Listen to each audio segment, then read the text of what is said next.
It's fantastic to be here. So I'm delighted to be at the Festival of NewMR. We're going to be talking today about what an experience-driven marketing organization would look like. And as the world changes, traditional marketing models are becoming obsolete. So how can research help us to construct a better marketing organization that's going to be fit for the future? Headlines like "the traditional CMO role is dead, long live the chief customer officer" show just how important it is to really put the customer center stage. Experience marketing is being mentioned as trumping brand marketing by Adweek. And we can see here that Harvard Business Review states a belief that the most important marketing metric is soon going to change from share of wallet or share of voice to share of experience.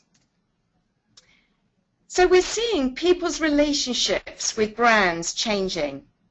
The technological and media landscape has really changed quite dramatically over the last few years. And this has enabled customers to have a much more control of the brand dialogue. So within minutes of a new ad going out, people are going to comment on whether or not they like it very publicly. And brands are expected to respond to situations that they don't always get right. So here's one from Crocs shoes that were tweeting about David Bowie's death, and hardly the red shoes that David Bowie would have danced in. So all of this means that marketing departments are needing to change. Now, many years ago, I was a marketing manager on pet food, as Andrew mentioned, and the structure then was very hierarchical. So first of all, I was an assistant brand manager, then a brand manager, then a marketing manager. And I looked after the brands and was responsible for hitting the volume and the value targets for those brands in order to get a bonus. And we put together a year plan that was very linear. Major events were in there, bursts of advertising. We always knew that in the fourth quarter that we'd never have the money for the advertising, so you knew you had to take that to profit as well. But we literally planned one burst of activity, and then we were on to the next. And much of this hierarchical structure in marketing still exists today. But what's needed is much more of an ecosystem than a hierarchy, because this is a very interconnected world nowadays. Marketing needs to relate well to other functions in the business as well as external partners and agencies. And when you've got a command and control system with sign-offs at every single level, it's just not going to work in the timelines that are required. So it's much better to get something out, get it wrong, correct it quickly, than it is to miss the moment altogether. So this means that teams need to work in parallel. We need to be collaborative. Our timescales are days and minutes rather than months. And we need to make sure that we've got triggers and alerts and rules in place. We're starting to see programmatic marketing happening. And we're going to need data in real time in order to guide decisions. Well, over the last 10 years, at Mesh, we've been collecting people's experiences in real time. And so we've started to see the power of experience-driven marketing. Now, marketing directors can easily draw a pie chart of what they push out with their metrics, like share of voice. So this is an example of the kind of thing that a marketing director could easily draw. But what we need to move to is a much more human-centered world. The kind of one we saw in the headlines earlier on at the beginning of the presentation, where we really understand the world from a consumer rather than a marketer's perspective. And what this will give us is a focus on what people in the real world are really picking up. So this chart here shows how flyers are experiencing Delta Airlines. Not only do we see that paid experiences, but also owned, earned, and environmental experiences are important too.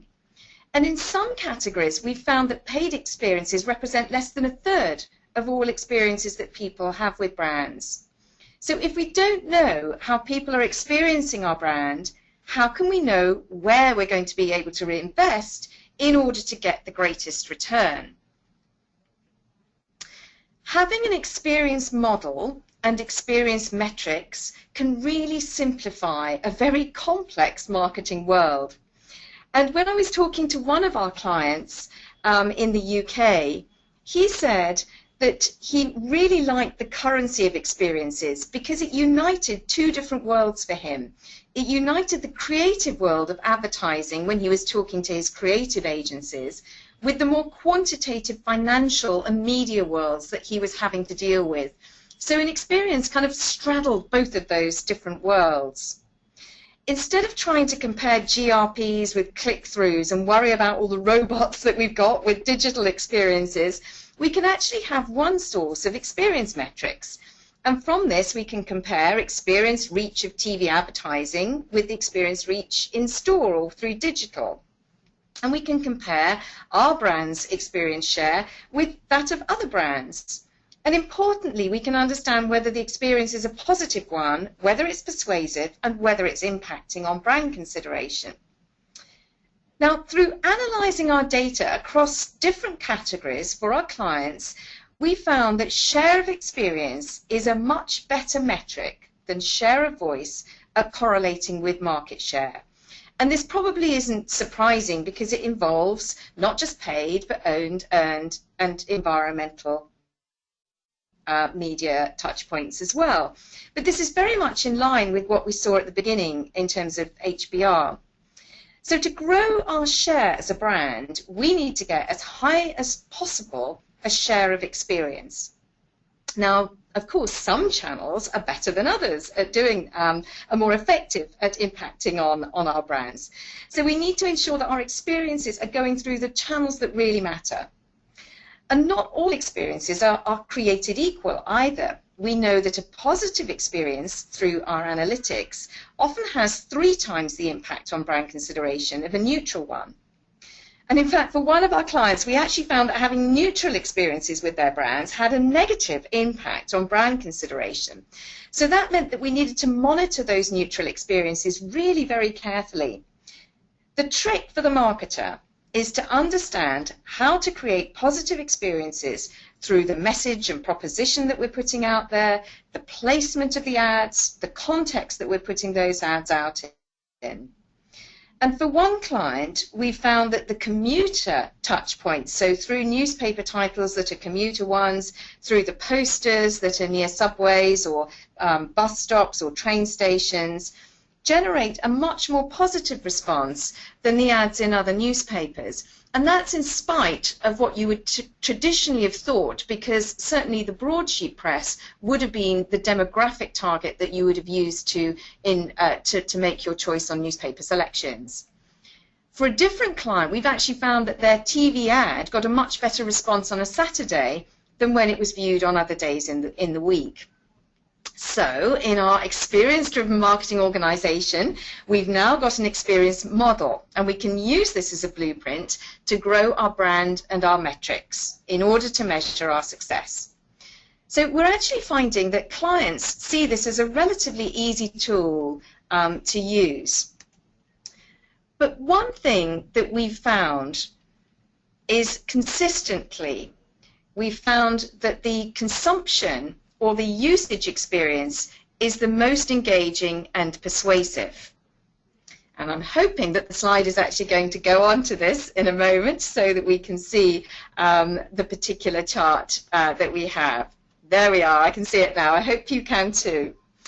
But in our obsessive way of looking at media, sometimes we can forget that it's the consumption experience that's most important. And I remember talking to a soft drinks manufacturer, this is from a soft drink study, who said, you know, we've literally forgotten that that is the most important touch point that we have. And therefore, if we're thinking about the marketing organization of the future, we might want to focus on that touch point in particular. So this is going to bring us to 2 ways in which we could organize our marketing team. And again, I'm hoping that we can get, here we are, to the next slide. The first way is to have a look at organizing by touchpoint experiences. And this is still very much looking at things from a brand perspective, whether that's owned, earned, paid, or environmental media, which are those that you just see around. But the other is to organize ourselves by occasion experiences. And instead of looking at brand, we're now looking at category. So in this instance, we would be in charge of, say, the big night out, which is an occasion. And we'd be managing the marketing across the whole category, taking specific interest in the experiences along each stage of the path to purchase, from priming and awareness of that moment right the way through to after that moment and the memories that we would get with that. Now, these organizational principles could work better in different situations. So, for instance, in our experience so far, what we found is it's the food and beverages manufacturers in particular that are great at looking at their marketing around occasions. And I think this seems to be gaining traction as well with the rise of shopper marketing. On the other hand, if you've got one big brand like an airline or a car or a financial service kind of brand, it might be better to focus more on the touchpoint experiences by brand model. So we're starting to see signs that suggest marketing teams are moving in these directions, and I've had a number of conversations, particularly in the last 6 months actually, which are suggestive of this, but I've not yet seen any that are taking a fundamentally big leap into completely reorganizing marketing in these kind of ways. So we're going to move on to, first of all, look at the touchpoint experience management world. And in this world, I think we'd have a brand experience director and we'd have a team of managers. But we might have people that are the paid media experience brand manager or the in-store experience manager. And these people would be responsible for ensuring fantastic experiences through their particular touch points. The marketing team overall would be responsible for growing their brand. But to do so, they wouldn't simply be bonused on brand consideration, but also on having a high experience score. So to generate this, they would need cost-effective experiences, and they'd also need to have a very good mix of very positive experiences in order to get to their goals. Now, in working with clients like Delta Airlines and LG Electronics, we're seeing the need for an overall experience score to indicate the health of the brand. So I think this could become a new way of starting to look at brands. Let's have a look now at what's going to be different. So here we're going to have metrics and a focus around what people are really picking up rather than what we are pushing out as marketers. It would be a more integrated and holistic perspective using one universal set of experience metrics. The viewpoint would combine retail and brand. So for example, we've seen for LG, if we have a look at the chart on the right, that one retailer TV ad which featured LG actually outperformed the LG brand ad itself. So sometimes it's better to have the retailer delivering your message than it is for you to do that job. And yet, who is it that's thinking at the moment about that kind of approach to their marketing?